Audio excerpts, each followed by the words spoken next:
Here is an uncomplicated example. It is about how I specifically report the emissions resulting from the energy used to operate information technology servers in a detailed manner. Actually, this is a relatively demanding subject because it heavily depends on small details that require careful consideration. And then it can be reported in entirely different positions, so in entirely different scopes. Am I being explained here at this very moment? Initially, in a rather abstract manner, I would like to point out, if that's insufficient for me, I can always visit and clarify using concrete examples, even from our own company. Here, the Board of Support explains once again the most crucial factors to consider in detail. But let me just provide you with a concrete example. So we run a total of 5 servers in our residence.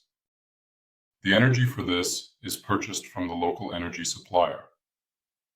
And what does that mean for reporting? The answer that comes is again quite detailed. The crucial thing, we have clearly stated, belongs in code 2. The IT infrastructure, in most companies, is not as simple as merely having your own servers. For example, we also operate a number of servers in a co-location agreement in a data center. And there I'd like to know, where are they reported? The assistant considers briefly and concludes that it should be placed in code 3, as this would mean that I would not have any direct control over the procurement of energy and its utilization. That makes sense from our perspective. This is, so to speak, the ultimate challenge, the guided leadership in the reporting process. I will just tell him now, why do not you guide me through the creation of such a disclosure? We have already mentioned internally in the knowledge base what is necessary for this, which data he needs completely for this, and he explains it to us now in this consulting process, but at the same time asks step by step for the required data. First question he asks is that greenhouse gas data level, which is subject here. I can provide it in different levels of analysis. At this point, we are making a decision to specify the CO2 emissions on a per product or per quantity basis. This is important because we want our customers to have a clear understanding of the exact amount of CO2 that is generated for the quantities and products they purchase from us. Following that is the inquiry regarding the reporting period, which is also highly significant. Usually a calendar year, but can also be a month, a week, or any time period. Times the calendar approach. Based on this info, the question now arises, in which scope do I want to report?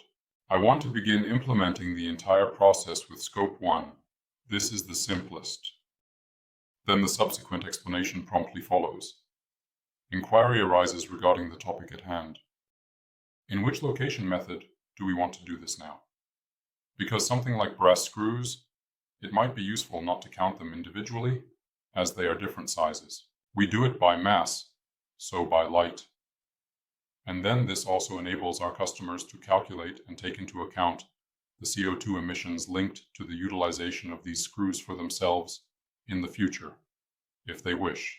Next question, logically, what quantity have we produced? I'll just say that was 7,500 kilograms in this period.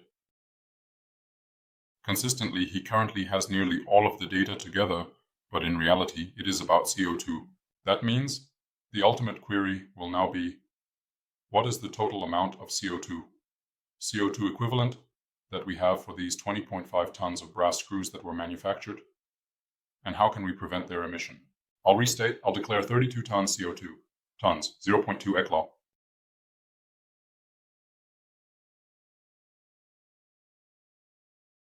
By the way, he additionally provides support on how to accurately determine whether from publicly accessible data or from precise information within the company's internal resources. And with that, we're done. Here he then shows me the summary of such a disclosure. And of course, I could continue here as well. I can also report more scopes for other product lines.